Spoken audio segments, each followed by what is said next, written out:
welcome. We're going to be looking at Hebrews chapter 7 today, which is super exciting to me. And I have titled today's teaching New Old School. New Old School. And even if you look at that picture there, you see like a mixture of some things that are very modern and maybe some things that are more traditional. And if someone were to ask me who I am and how I am, I think what I am is New Old School. And that's kind of the way I would look at things. And again, I want to give you a little thought. Len and I had a revelation this week. And sometimes right away people hear that and they're either leaning in or they're tuning out, right? They're like, what kind of weirdness are you talking about? A revelation. Well, we had an eye-opening experience, which is we went back to our old school. Now, some of you who are here in Davidson know what this picture is. This is 251 South Street. Now, in the room are people who know exactly what this old school is. We used to meet here as a church, as Glass House Church. We used to meet in that space. We also, my wife and I both worked there. Our daughter went there. There's other students who come and go from Glass House Church, and, they've been a part of that too. But here's what's cool about that picture. Here's the revelation that came to me. See, my world really revolved around this building right here and maybe a few parking spaces here and occasionally the gym. But just last week, we actually got an opportunity to walk the entirety of the property here. And it goes way back up in here. And I was in places I had never been. Now, some students were like, we went there. We went tramping through the woods back there to the outdoor classroom and all this stuff. And I'm like, what? Just perspectives I had never seen. I took pictures of things that I'm like, how did I work here, worship here, be here over and over again? I've crawled through every space. I actually put wiring, Wi-Fi wiring all throughout this building. I have been in places in that building no human should ever go and probably had never been before. So there's things about this I really understood. And I stood over here and I went, what? This is part of the property? This is part of the perspective? This is something new at the old school. And when I thought about that, Len and I both were talking about how the fact we have gone through areas of our life where you go back later and you say, was this always here? Yes. Well, I just wasn't always here, right? I was somewhere else on a property with a perspective, with a thought. And again, I would pull into my parking space, go into my spot, do my thing, come back out, go back home. And I just never saw things on the property. And again, when I think about that, what does this mean to us? Well, Hebrews 7 is one of those chapters. I believe you can have a revelation, an epiphany, an understanding by standing somewhere new in this chapter on the scriptures. Something so revolutionary that you'll go like, has this always been here? You say, yes, it's just you or I haven't been there. And so when I think about that, old school, this is a term that's out there when someone says, man, that's old school. What does old school mean? Well, first of all, it means I get an opportunity to put John Lee Hooker on a slide because this guy is one of the greats. And people go, never heard of him. I'll tell you what, the people you've heard of him, have heard of him. If they're good musicians, if they're great musicians who understand musical history, this is one of the guys who wrote songs that they play. And you go, oh, I love the song by so-and-so. And you go, actually, that's by this guy. They're just redoing that song. And you go, oh. Well, see, this is a term of respect and honor for the original pioneers in a genre of music, of sport, of art, or whatever it might be. Where to go, oh man, he's old school. That guy's old school. And you think, this guy on a bad guitar with a cheap mic and terrible recordings put out amazing music. You go like, how did they do that? Oh, old school, man. That's old school talent, just rare talent. And again, the name might not be known, but it's known to those who know. You know what I mean? And so you see in here, this is something very important when you come to the scripture. The priest, and some people would say, well, I'm not really into the old-timey religion stuff. I've never known a priest or any of this. But understand, again, Hebrews was written to people, old school. They were big time old school. And the writer of Hebrews is trying to get them to be new old school and understand some things that they'd done their whole life and gone like, wait a minute, has this always been here? Yes. But there was something in the Old Testament all throughout it that was a priest, the mediator, the translator, the bridge, right? It was the one, the high priest, the one who represents God to everyone else and everyone else to God. And it was partially, certainly God's plan and way, but it was people's too, because they were like, I don't want to talk to God. I'm not that holy. He'll burn me. You go talk to him. Have you ever had that thing where you've got a go-between where you're like, go ask mom? And you're like, why do you go, what? No, you go. Or you go talk to the head of school. And you're like, why don't you go? Brother, no, I'm not going to go. I don't want to go in there. And you go, okay, fine. You understand what I'm saying? Like old school, just send somebody to go talk to that person and bring back the news. And this is exactly what the Old Testament was all about. There was a priesthood. And there was something prophetic throughout the scriptures that they said, we're actually going to do away with that someday. Because it's all pointing forward to a more perfect and new thing, a new and improved thing. That's really the old thing. But I want you to understand that a greater day is coming, a day of grace. And see, this is, again, the entirety of the Bible's message and motion is toward this replacement. The real priest, the real Holy One that's coming. And so when you think about this, there's this one in the Old Testament, and it came from really Aaron. That was the one that was most known, is that you had Moses and Aaron, right? And Aaron, if you think about it just for a moment, maybe you know enough about it to know this. One of the first things he did was dance around the golden calf when Moses was out of town, right? Getting the tablets, and he blamed Shiv totally. He's like, the people made me do it, and all this kind of stuff. And you go, what a mess. And if this was the mess at the beginning, what kind of mess is it going to be as it goes on and on and on? Well, I don't know about you, but most things in life don't get better and better and better and better the most they go along. They tend to, fall apart. And so, again, the promise was a priest is coming who's going to be the best of all.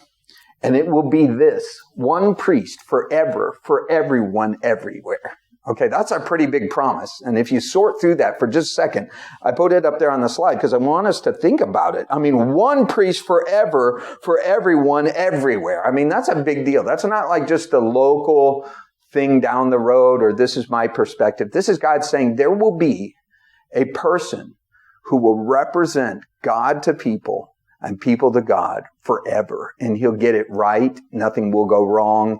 And it will be different than anything you've ever seen. But it'll be related to stuff you've already seen. It will feel familiar and strangely new at the same time. You go, okay.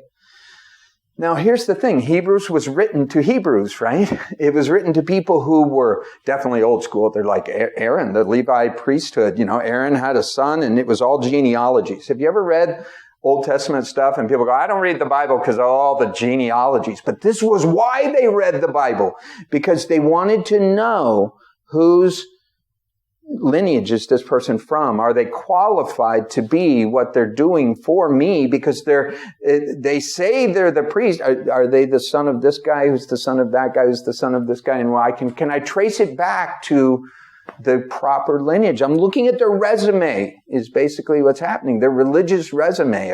Do they fit the bill? And so along comes Jesus, right? And he's different. Is he not different? He's kind of old school, but he's very new school too. And they're like, They said, but here's a problem. He keeps saying, well, I'm not really making lots of claims, but they say you're the King of Kings. He goes, yeah, that's true. I'm the King of Kings. They say you're like the priest of priests. And he's like, yeah, that's true. I'm the priest of all priests. They say you're the Lord of lords. It's true. What you have said is true. And he says, they say you're the friend of sinners. And he goes, that's true also. Man, how can all of these things be true? And again, it was messing with people's minds in the moment, right? But if they'd been paying attention, old school, they would have seen that there was stuff that even came before Levi. Levi was a Johnny-come-lately in a way. And you go like, he was? I thought he was the pioneer. And he's like, nah, he was just the copycat from somebody else. There's somebody else who wrote the original. And you go, really? I've never heard of him. Melchizedek. And you go, not a name I've heard of. Well, it wasn't a name a lot of people had heard of. It appears that name three times, really, three places. I'll say multiple times, but three places in the Bible. If you want to mentally write it down or even write it down or look at it later, you're going to see it is in Genesis 14. He appears. He reappears in a psalm written by King David, a prophetic psalm saying, hey, a priest is coming who's going to be really cool. And he is going to be in the order of Melchizedek. And that made people, while they're singing it along in David's song, right? Melchizedek, who is that? I don't know. Look it up. Wiki, Wiki, something about Genesis 14. And then he gets a whole chapter here in Hebrews 7, and that's it. And you go like, how important is Melchizedek? Like, will he be on the quiz? Is he going to be on the test? Yeah, he's going to be on the test. Well, why is it mentioned so few times? Because it's just so crucial that it appears the way it does. Boom.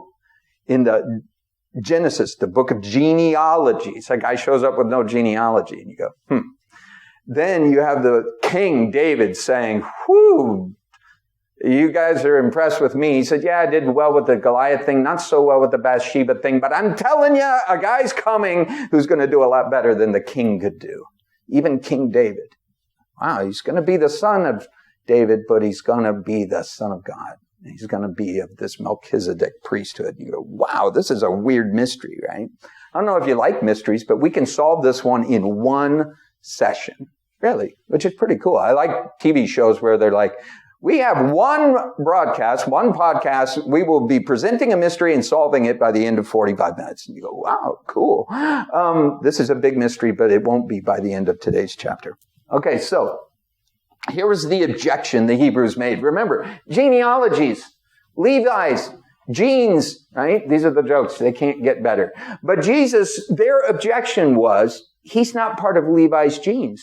He can't be a priest, right? He is not Levitical. Have you ever read Leviticus, right? I mean, Leviticus was the Levitical priesthood and all the procedures and all the laws and sacrifices of the priesthood. And people say, man, I was going to read through the Bible in a year and I made it through Genesis, I made it through Exodus, Leviticus. I bogged down in Leviticus and I never got back to the surface again. But this is the thing. Jesus, their objection was he's not from the priest school, right? Trademark. And so they're looking through the genealogy and saying, I don't see Jesus in this. How are you telling me he's the holy of holies guy? He's the priest that's over all the priests, and he's not even from Levi. They're disqualified. And again, if somebody only knows a little about the Bible, they would say, well, that's enough. It's full of contradictions. And you know, it isn't. When approached through incomplete knowledge, it is. But then you see this, the answer. Jesus is from the original old schoolhood. The old priesthood, man. You don't know about Melchizedek? And they're like, Mel who? This is the original OG from the OT, right? This is Melchizedek. A guy who was two things, right? You can see my Miami trying to come through. But this is it. The Levitical priesthood was not the first or the last, and definitely not the best priesthood in the Bible.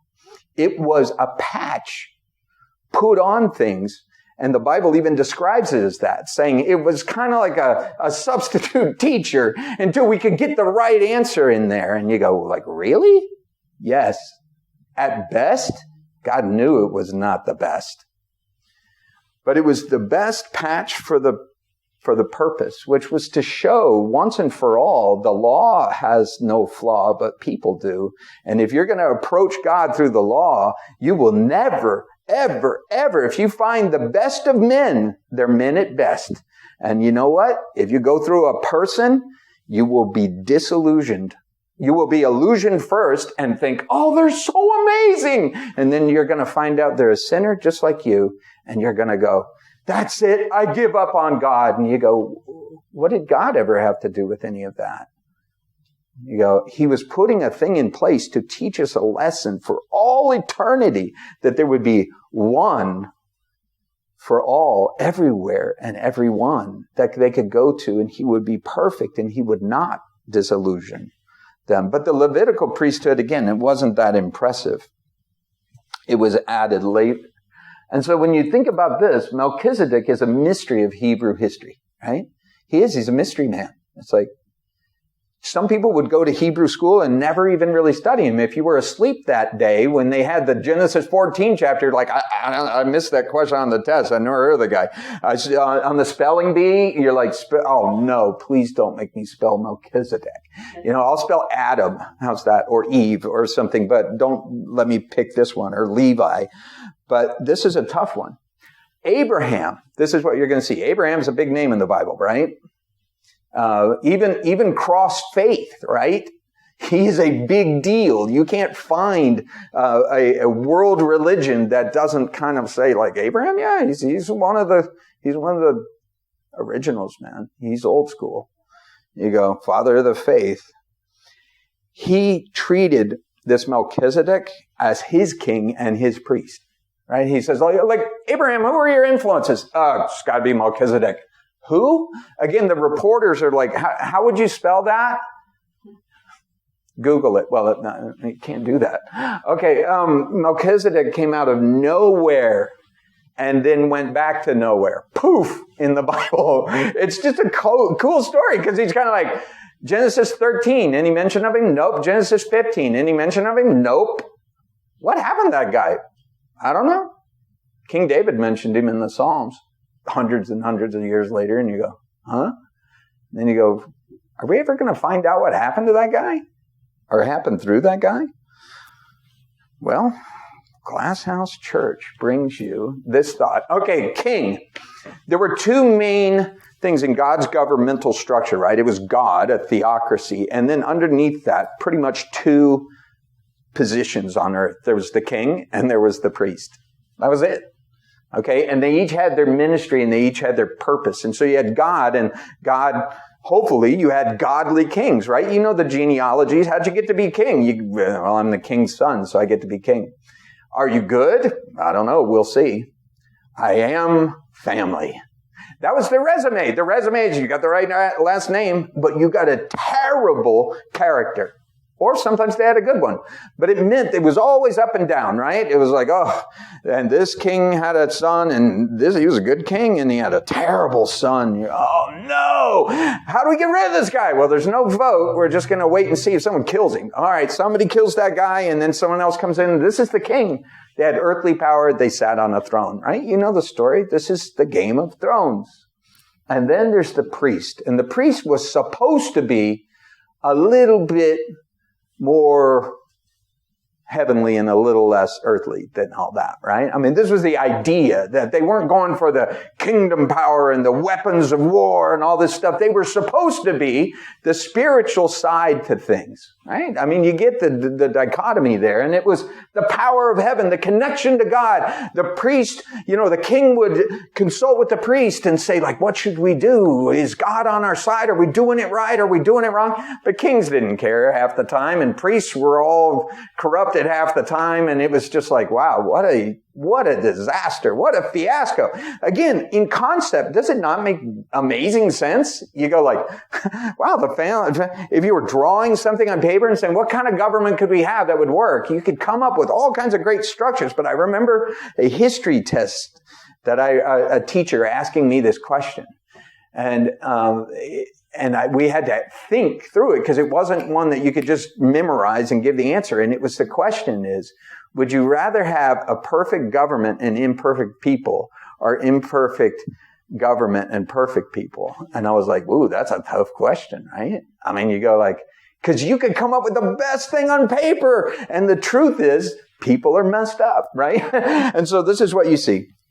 You see this Levitical priesthood, but a king couldn't be a priest and a priest couldn't be the king. And in fact, there's a couple times in the Old Testament where someone tried to cross over and God went, nope, not letting you do that. You're one or the other. There's a division of labor here. There's a separation of powers, right? But way back, look here. This is where Hebrews 7 gets so interesting, and we'll motor through it. It says, this Melchizedek was king of Salem and priest of God Most High. And you go, huh? Okay, this is before Levi, before Leviticus, before Moses, before all this, way back in the first chapters of the Bible. There's a guy who's king and priest. You go, interesting. he met Abraham returning from the defeat of the kings and blessed him. So he goes, hey, Abraham, blessings, man. And Abraham gave him 1/10 of everything. Now, familiar with church, you'd say that's a tithe. Okay, this goes way back. This was part of the Levitical law too. And you go, he gives him an offering. Abraham says, hey, let me see what I got here, man. He gives a donation to him. And he says, the same name Melchizedek, this is the writer of Hebrews explaining some stuff to us. He says, the names in the Bible matter, right? They always do. They have these little keys to them. He says, that's the king of righteousness. That's what it literally means. He says, also, king of Salem. Look at the place he was looking over. Salem means peace. Jerusalem, it means peace, right? And so here's this guy, and he's a priest, and he's the king of righteousness is what his name means, and the region that he's over is a place called peace. So righteousness and peace in this guy. And go on to look at what Hebrews says. It says, without father or mother, without genealogy, without beginning of days or end of life, resembling the Son of God, he remains a priest forever. Now, again, can I tell you and remind you, king and priest molded in one guy? That's kind of old school. Can't do that. Can't do that under the Levitical priesthood. You go, well, here's a guy who has earthly power and a heavenly sensibility. Maybe that's not a bad idea. And then it talks about this, and I want to highlight some of the thoughts. Melchizedek was king and priest. Okay, just get that in your mind. King and priest. Interesting. Levi was one or the other. King David was one or the other. All throughout, there's a split, but not here. And he says he met Abraham, and Abraham gave him everything, 1/10 of everything. And he says, and he didn't have a genealogy. And this was huge to them. It might not be to us, but it was massive. It's like, well, who's Melchizedek's dad? Doesn't say. Did he have a mom? Doesn't mention her. Who were his kids? So we can make them, we'll elect them. And none mentioned. What? The whole of Hebrew scripture is about establishing family lineage. And you've got a guy who's very important to the father of the faith. And he's like, but who's his dad? I don't know. Who's his kid? Doesn't mention him. This is an unusual character. I would put a question mark reading through this and go, when do I find out more about this guy? Right? Need to research, right? Can I come back to old school? It's a term of respect. If you would ask Abraham, what do you think about Melchizedek? Old school, man. What do you think about Levi? Didn't go that well, did it? I like the old stuff, man. Things were pure then. And then you look at this and you go, okay, writer of Hebrews, still trying to talk to people who are, remember, what is the danger that the people that he's writing to, that the author's writing to? The danger was they're going back away from Jesus and back and saying, you know what, I'm just going to go back to the temple and the priesthood. All this was going on at the time this was written. They could still just go right down to Jerusalem and get back involved in all the religious ceremonies and the guy doing the thing and the priest forgiving you and the sacrifice of the lamb and all this stuff. And they're like, you know what, it's familiar. I'm just going to go back to that because I'm kind of old school. And the writer of Hebrews says, no, you're not. You're not going back far enough. You're not new old school, right? And this is the appeal that I'm trying to get anyone who will listen to go. A lot of times people go back into a routine or a ritual, a thing, a familiar religious ceremony, and you go, yeah, but you're not going far enough back.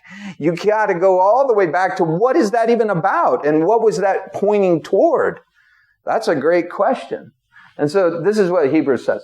Just think how great he was. He's talking about Melchizedek. Just think for a second how great this guy was. Even the patriarch, Father Abraham, gave him 1/10 of the plunder.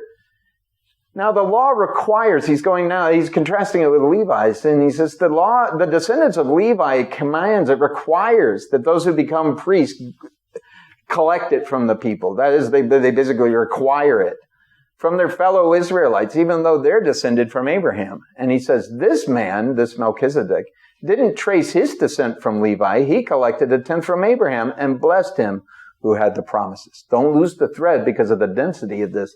And this is a very important verse, why I put it bigger. Without doubt, the lesser is blessed by the greater. This was an immutable principle of their society, and they understood it. When somebody was you didn't bless the lesser person didn't bless the greater person. It was the other way around. Like somebody would, like a father, the patriarch would bless his children and lay the blessing upon them and say, here's your inheritance and all of these things. It wasn't kids saying, I bless you, Dad. I mean, that'd be a nice thing, but it wasn't what happened, right? It was flowing from somebody. The king would bless the people, right? Because they had the capacity to do that. To give a gift in that society was to say, like, I am acknowledging your greatness. And so I think about this. This is what he's saying. Without a doubt, the lesser, Abraham. Okay, this is a little Captain America moment here with a fan, getting a selfie with the actor from Captain America. What's his name again? I always forget. But Chris something. Anyway, what I'm saying there is, who do you think this was more important for? Like, was the actor going, this is such a great moment. You have no idea what meeting one of my fans is like, you know. I'll never wash my hands again. You go, wait, you know the rule right now. You got to wash your hands. But this is what's saying. Abe was a fan of Melchizedek. You go like, Abraham had a fanboy moment? Yeah, he did. With a priest and king? Yeah, wasn't Abraham pretty well-to-do? Yeah, he was pretty important in his day. And he went, whoa, this is the greatest day of my life. I rejoice to meet, I can't believe I'm getting to meet Melchizedek. I mean, think about what he's saying. Abraham was never going to be associated in their minds with the lesser. How could you say that? Do you not know who Abraham is? And he said, do you not know who Melchizedek was? I just did another one. This is not me. But you won't see MJ asking me for a signed basketball, right? Scott, I'm so impressed with your freshman year bench writing. I would, from way back in the 80s, could I just get a ball signed by you? Not going to happen. What is it saying? Because he's great. He's not asking for something from me, right? But I think about this. He's saying the blessing. It's somebody saying, what can I do? Now, think about this. Melchizedek blesses Abraham. It's saying this, Abraham's way better than Levi. Levi's just his kid. His kid's kid. He's like, so what? Levi, yeah, that was my great-grandson. Who cares? Not too impressive, some of the things he did.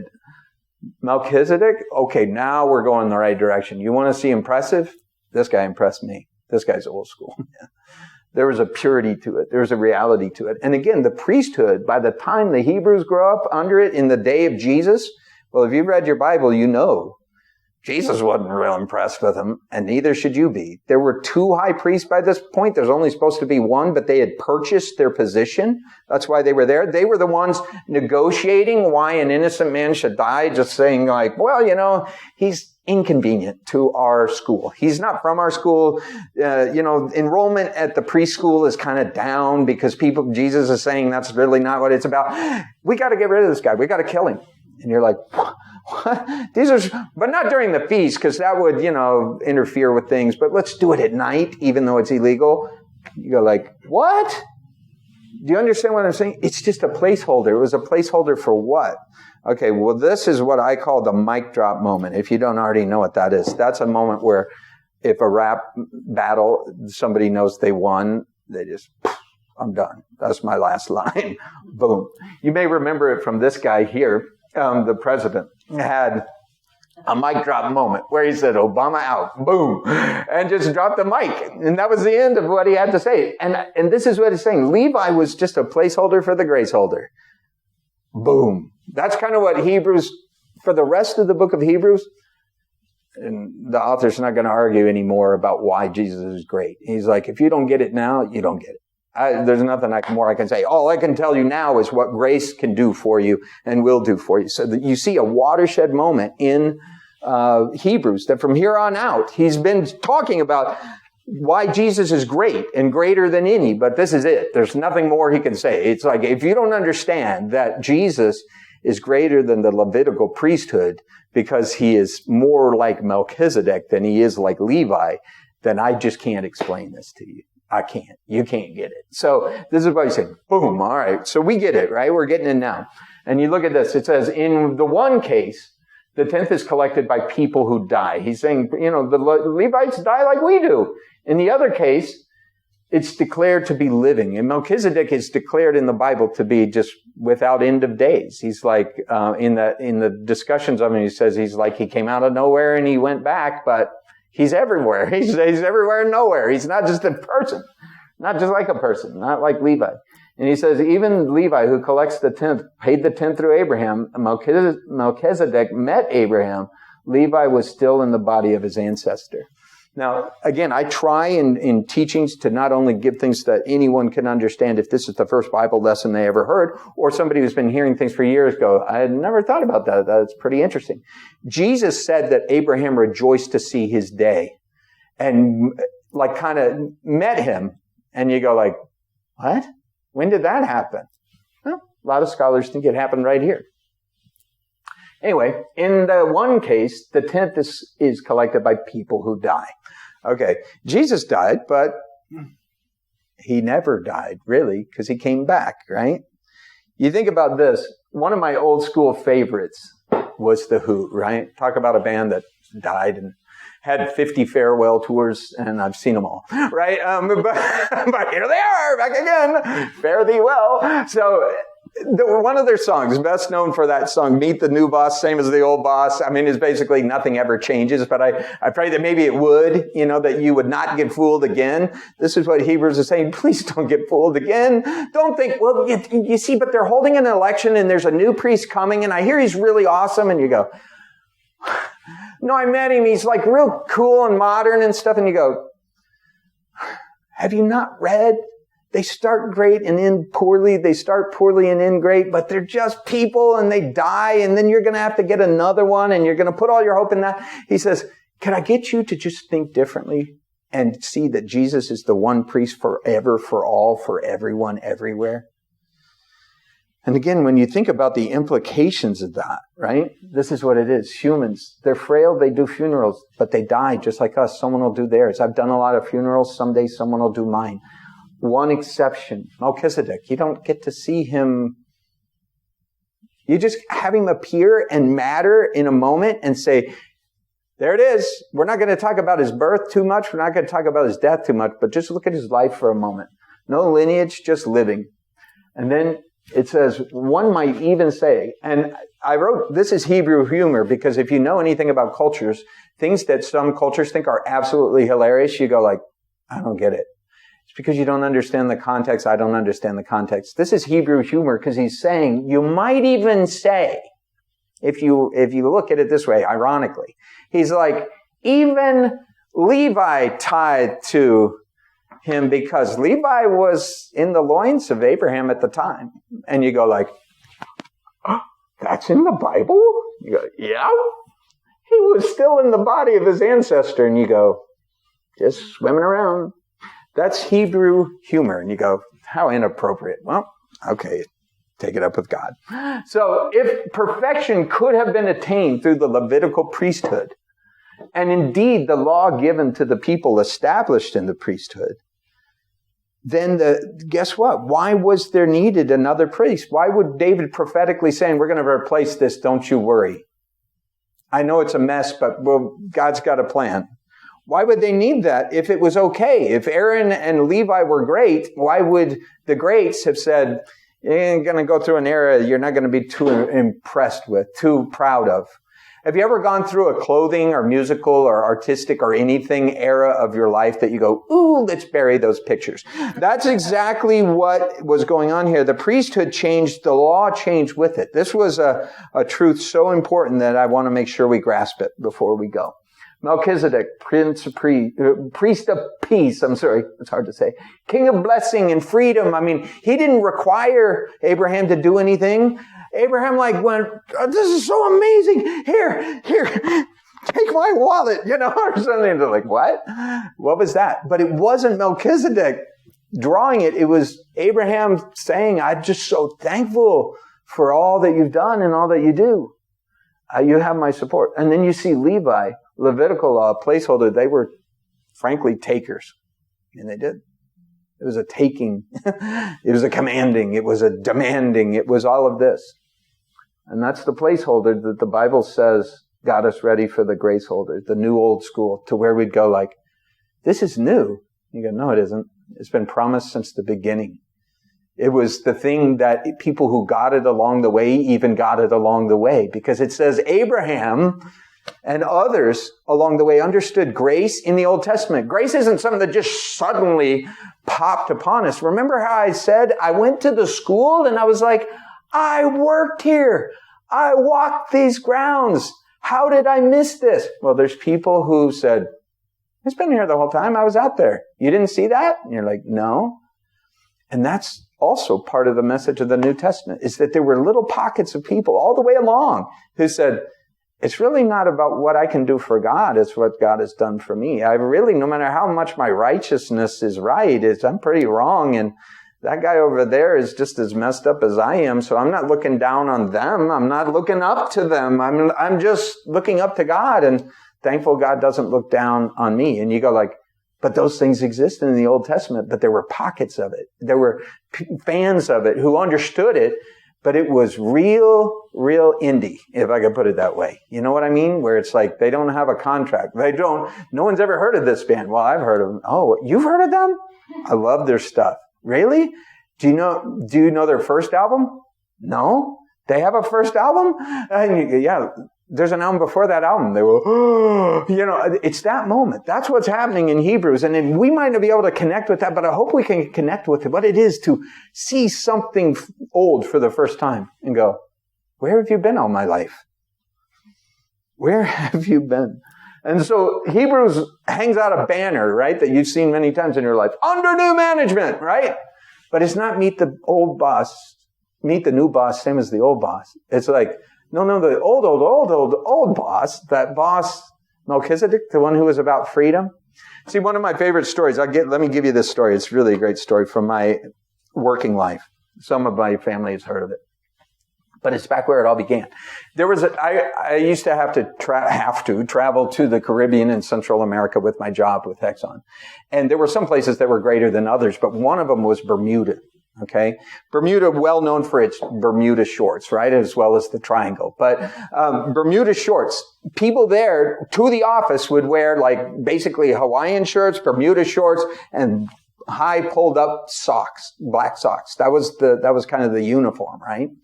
And so I went there in my corporate stuff because I was always having to travel corporate. And I showed up there and I looked like a fish out of water big time. I mean, I just, there I am in Bermuda looking like I'm in downtown Houston or, downtown Miami or whatever.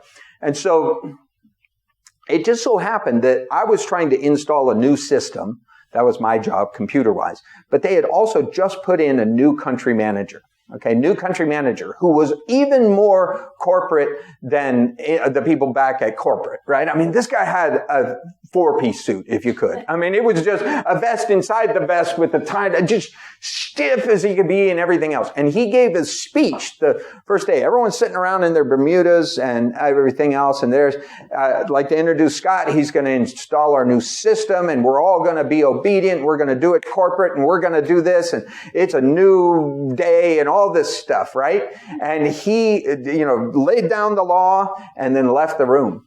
And the lady next to me, amazing lady, I'll never forget this because she had a candy bar like open and sitting there kind of semi-melting on her keyboard, right? That she never used, right? Never used the keyboard, so it was good for a candy place.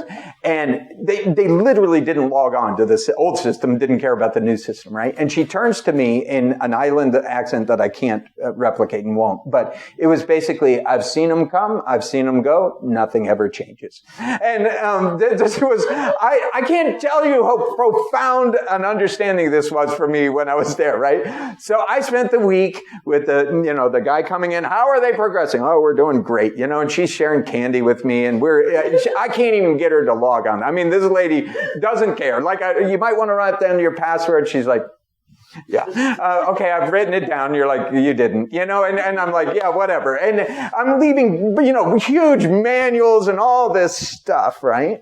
And then the way that they did it at the time is I would cycle through travel. So I would travel, implement a system, and then come back like 8 weeks later, after it had been, they digested it and learned it, but now they have the deeper questions and all that. This was the theory back at corporate, right? So again, I leave this lady and that guy, and a few other staff people there, this guy in his suit and her in her candy bar. And I go back and I'm wondering what's going to happen when I came back. So I dress down just a tiny bit this time around. I still dress up. I come in and I'm not kidding. The first thing I see is that same manager, feet up on the desk in a pair of sandals tucked into a black high dress socks, Bermudas on, and a Hawaiian shirt. And I was like, they got him. And I went over and said, how's the system working? They said, don't know, haven't logged on, working great. And I'm like, they got him. He's new old school, man. He realized that they are better even than the system we tried to implement. They have an optimization thing. This lady had been doing it for 1,000 years. She knew every road and every person and every way, and no system we could have ever implemented could beat that. And I've just thought about it so many times. I've seen them come. I've seen them go. I've seen the new boss, same as the old boss. But this is what it is. The grace holder. Jesus says, let's go back to where we all began. And we began in such a simple way. Man, we began in such a simple way. God was walking with them in the garden, it says. And Jesus comes back and says, under new management, but it's really not. If you go back to Genesis, you'll see it's the way it was. And it's the way it can be even better. New ruler, new rules, new boss, new handbook. But guess what? He of whom these things are said belonged to a different tribe. No one from that tribe ever served at the altar. For it's true, it's clear, our Lord descended from Judah. And in regard to that tribe, Moses said nothing about priests. And what has been said is even more clear. If another priest like Melchizedek appears, one that's become a priest not on the basis of regulation as to his ancestry, but on the basis of the power of an indestructible life. Now, I looked at this thought and I said, you have two resumes in front of you, right? And you have a person who, it says, what are your qualifications? And they say, I'm the son or daughter of a great business person. And you go, okay. That could be good or bad. Yeah, I'm from a very, very well-to-do family, very prominent in the United States. And you go, all right. Look over here and it says, I'm completely indestructible. I'm all powerful, all knowing, and all the rest. And you go, right? I'm going with this. This is what he says. He's like, Jesus came back from the dead and stayed alive and ascended into heaven. Any of y'all priests done that? No. He says, what do you prefer? The grave of Levi and the former priests are all littering the temple. Their gravestones are out there. Why do you think this one's going to do any different than the one before did?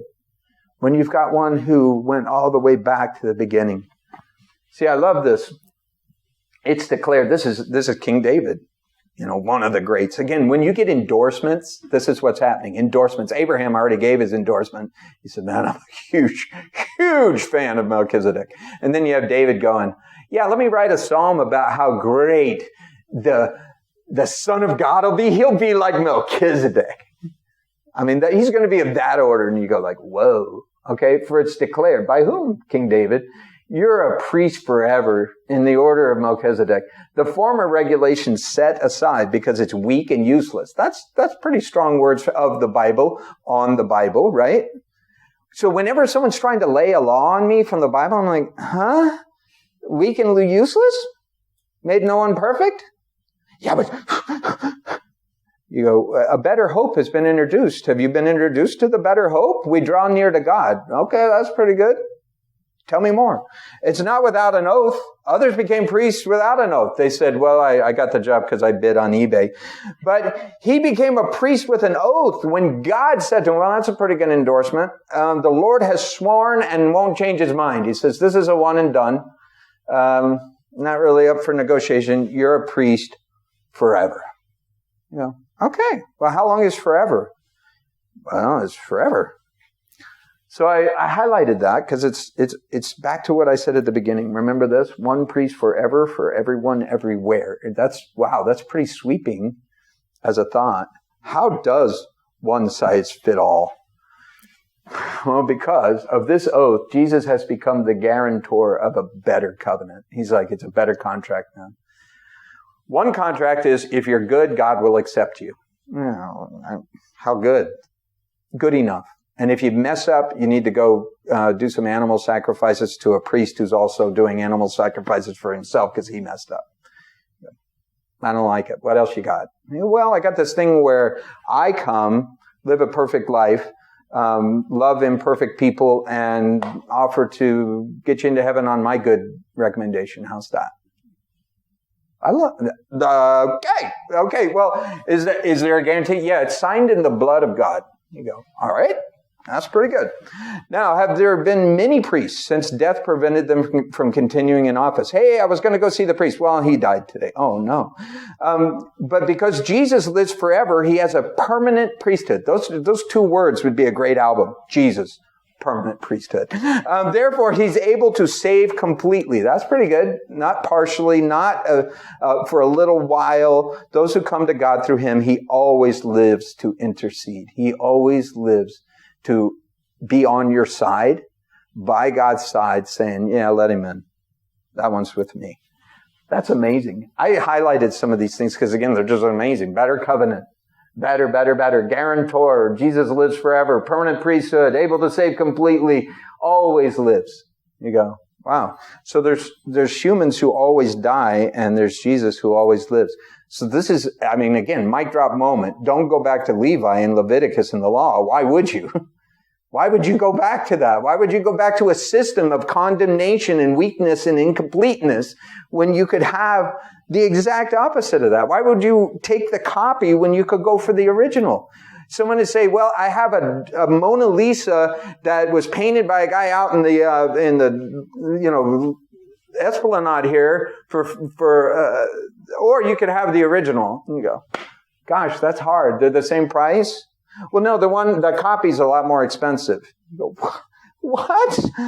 If you're going to go back, go way back. Go to Genesis and get a revelation. That's what I wrote down. Jesus is the original and best. Nobody ever going to beat him. Nobody ever could. Forever, for everyone. The Christophany. I have one last thought, and then we go. Out by noon, not too bad. Christophany. This is a big word, but so is Melchizedek. So for a spelling test, here it is. You might recognize this guy, right? This is not Albert Einstein. This is not Albert Einstein. This is, all of a sudden, I can't recognize. Alfred Hitchcock. Oh, you can see, people have limitations, right? Okay.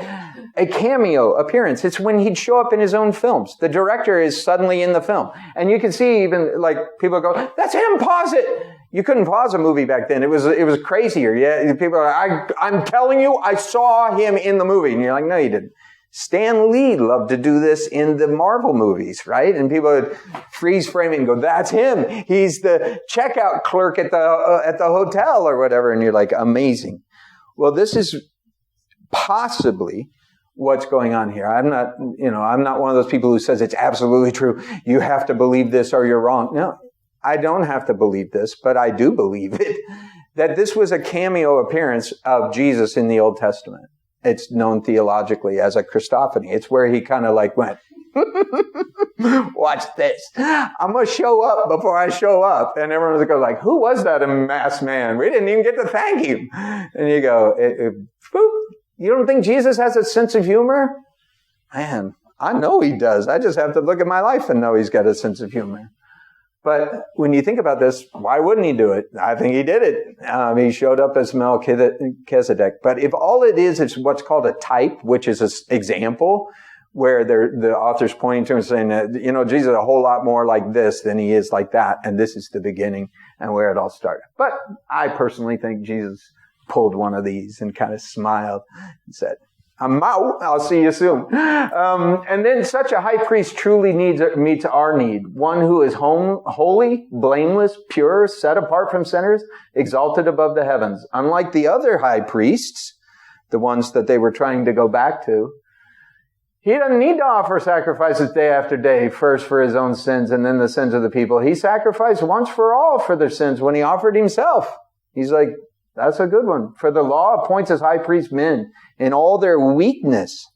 But the oath which came after the law appointed the Son who has been made perfect forever. Again, if somebody understands this chapter, they can stand under this chapter. I mean, this is, again, somebody tried to lay down the law on me. I'm like, not going to happen. Not going to happen. Refuse it. Because I'm old school, man. I'm old school. They go, well, the problem with you is you're so modern and you've let go of it and it's, oh, grace and grace and grace. And you go, I'm old school. I'm old school. The new school people are the ones with the new rule trying to lay it in on top of what Jesus came to do, right? So if you want to go back, why don't you flip a few more pages back and meet Melchizedek. Okay, last thought. It's right out of this week's news. There was a priest, right? Nothing against the guy, but he shook the hands of 500 of the people coming to his service in the last week. And lo and behold, finds out he is positive with the coronavirus. So here they are coming to get, forgiveness, blessing, help. And he himself is sick and made others in the congregation sick. And you go to that and you go, does that not just make you go like, something wrong with that?